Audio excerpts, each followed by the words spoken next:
Hey, my name is Alexandra. I'm from Ukraine. I was born and raised there.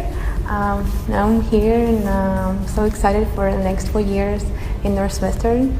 So when I was 6, I moved to Cuba for 4 years, and then I was an exchange student in the USA for 1 academic year, and now I'm here.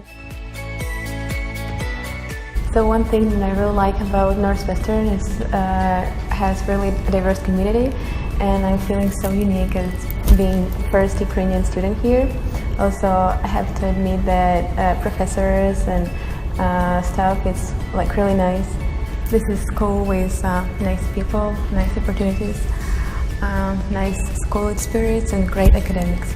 So my advice for the future freshmen is just stay positive.